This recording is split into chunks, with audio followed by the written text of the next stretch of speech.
और हिंदू राष्ट्र, जय सनातन, बस इतना ही तक है। आज का हिंदू बस यही कर रहा है कि वो जितना फेसबुक पोस्ट कर ले, जितनी रील बना ली, इससे ज्यादा कुछ करेगा नहीं। आज कथा के आप प्रारंभिक में आपने मौन धारण किया, किसके लिए? पहलगाम में जो घटना हुई उसके लिए।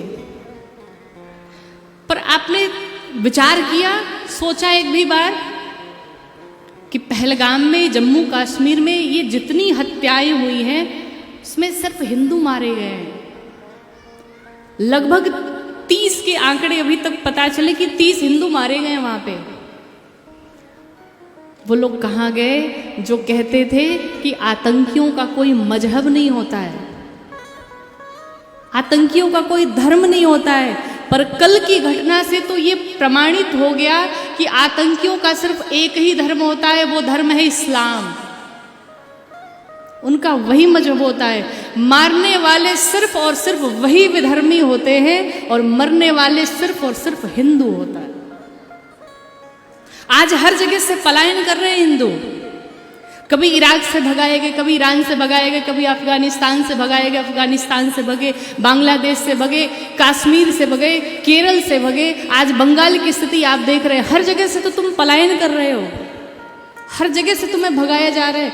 पर आज वो स्थिति नहीं है, पलायन करने की स्थिति नहीं है, बल्कि पराक्रम करने की स्थिति है। कहां कहां से भागोगे? आज वहां से भग कर वहां जा रहे हो, वहां से भग के वहां जा रहे हो, और जिस दिन तुम्हें भारत से भगाया गया, कहां जाओगे? कोई है जगह, कोई स्थान है जो तुम्हें रख सकता है? नहीं रख सकता है। महाराज, अब भी समय है, अब भी अगर सनातनी नहीं जगे तो फिर आगे वही स्थिति आने वाली है कि जो बंगाल में आज स्थिति हुई, घर से बहन बेटियों को निकाल करके उनकी इज्जत पे वार किया गया। कल वो दिन दूर नहीं जब तुम्हारे भारत में भी तुम्हारे घर की बेटियों को घर से बाहर निकाल करके उनके इज्जत से खिलवाड़ किया जाएगा। आज वहां गोली चली है, कल तुम्हारे घर में घुस के गोली मारेंगे। न्यूज पे देखा होगा तुमने, सुना होगा आपने, कितनी निर्ममता से उनकी हत्या की गई। वो यात्री जो गए थे वो तो बड़े सपने सजा करके गए थे। किसी का नया विवाह हुआ था, कोई अपने पति के साथ में गया था, कोई अपने परिवार के साथ में गया था। वो तो निर्दोष है, उनकी क्या गलती थी? पर मारा कैसे गया? उनसे पूछा गया तुम हिंदू हो कि मुस्लिम हो?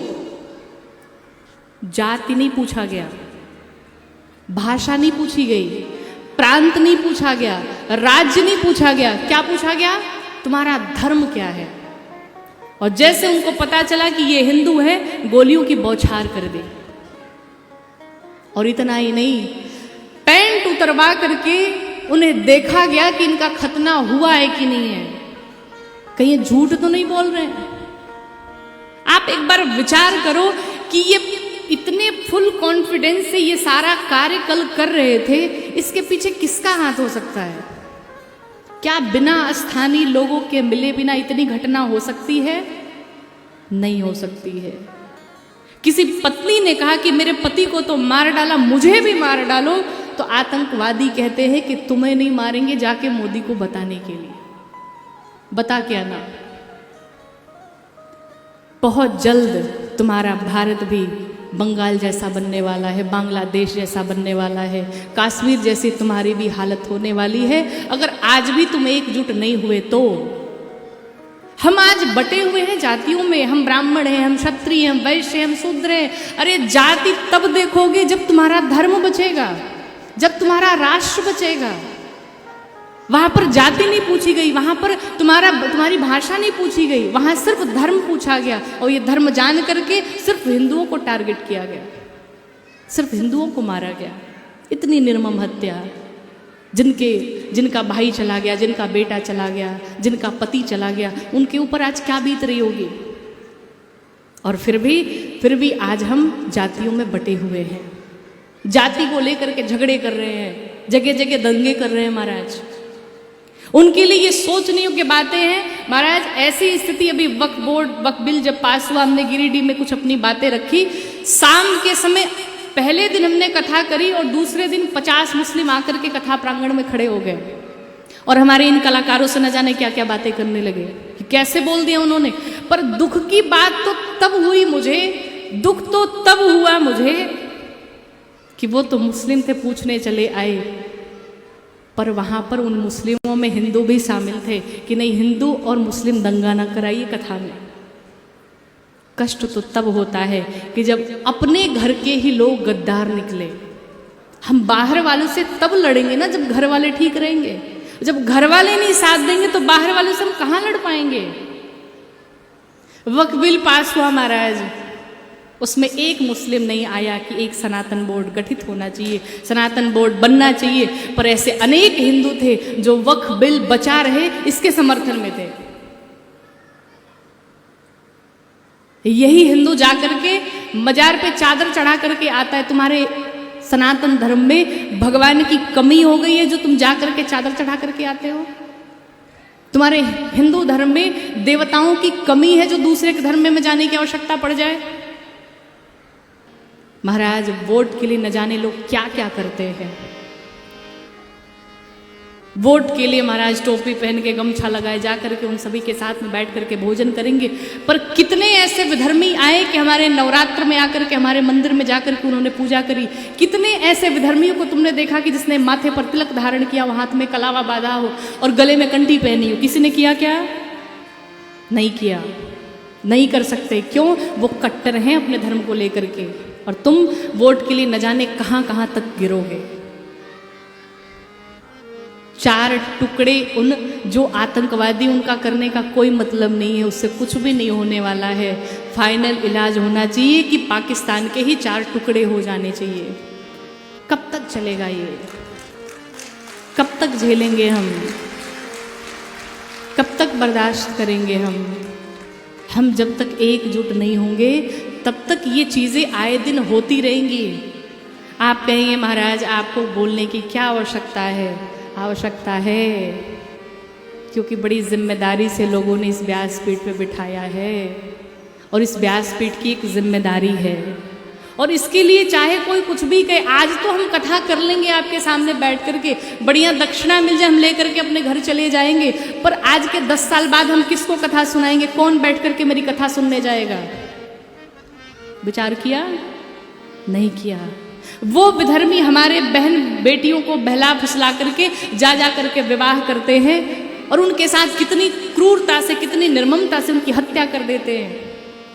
एक नहीं, ऐसे हजारों लड़कियां उनके जाल में फंसी पड़ी हैं। पर उन बहन बेटियों से निवेदन करना चाहेंगे कि अगर तुमने अपने धर्म में विवाह नहीं किया, 36 गुण मिलाने वाले धर्म में विवाह नहीं किया, तो तुम्हारा 36 टुकड़ा होना निश्चित है। तुम फ्रिज में मिलोगी, ये निश्चित है। एक एक लड़की आती है महाराज, नहीं नहीं हमारा अब्दुल ऐसा नहीं है। अरे सबका अब्दुल एक ही जैसा है। वेट करो, वेट एंड वॉच, आएगा तुम्हारा भी टाइम आएगा। तुम्हें हिंदू धर्म में लड़कों की कमी पड़ जाती है जो दूसरों के धर्म में जा रही हो तो। उनका तो ये षड्यंत्र है जो हमारी बहन बेटियों को फुसलाते चल रहे हैं। अगर आज हम एक नहीं हुए, अगर आज हम जागरूक नहीं हुए, तो आगे बड़ी भयावह स्थिति होने वाली है। 4 पंक्तियां सभी से कहना चाहेंगे कि फिर से पहलगाम हुआ है, फिर से पहलगाम हुआ है, कायरता का काम हुआ है। फिर से पहलगाम हुआ है, कायरता का काम हुआ है। आतंकी बर्दात न केवल शुरू छंद संग्राम हुआ है, धर्म पूछकर मार रहे हैं। क्या पूछकर? धर्म पूछकर मार रहे हैं, पीठ पे करिए वार रहे हैं, देख निहत्थे लोगों को भी बुजदिल कर संहार रहे हैं। देख निहत्थे लोगों को भी बुजदिल कर संहार रहे हैं। तुम भी इनको घुस के मारो, तुम भी इनको घुस के मारो, इनके आका को ललकारो। तुम भी इनको घुस के मारो, इनके आका को ललकारो। आर पार एक बार में कर दो, आर पार एक बार में कर दो, छेद छेद गद्दार में कर दो। आर पार एक बार में कर दो, छेद छेद गद्दार में कर दो। गौरी संग शिकारी मांगे, बदला इसका भारी मांगे। मारो नाम निशान मिटा दो, मारो, नाम निशान मिटा दो और मोदी जी पाकिस्तान ही मिटा दो। एक ही बार में खत्म कर दो। जो इजराइल ने किया ना वही मोदी जी को भी कर देना चाहिए। सब खुली छूट दे देनी चाहिए महाराज। उनके घर में हथियार भरे पड़े हैं पर तुम्हारे घर में एक तलवार तक नहीं पड़ी है।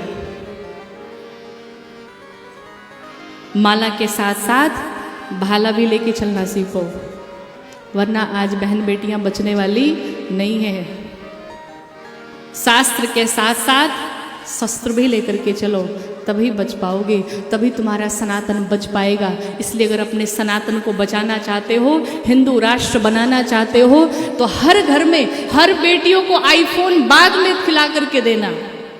आईफोन बाद में भी चला सकती हो, पूरी जिंदगी पड़ी है, पर अपने बेटियों को ऐसी शिक्षा जरूर दो, ऐसी ट्रेनिंग जरूर दो कि कहीं वो अगर गलत जगह फंस जाए तो वो अपनी रक्षा स्वयं कर सके। सबके घर में एक एक तलवार होनी ही चाहिए अपनी रक्षा के लिए, स्वयं की रक्षा के लिए। पुलिस प्रशासन बाद में आएगी,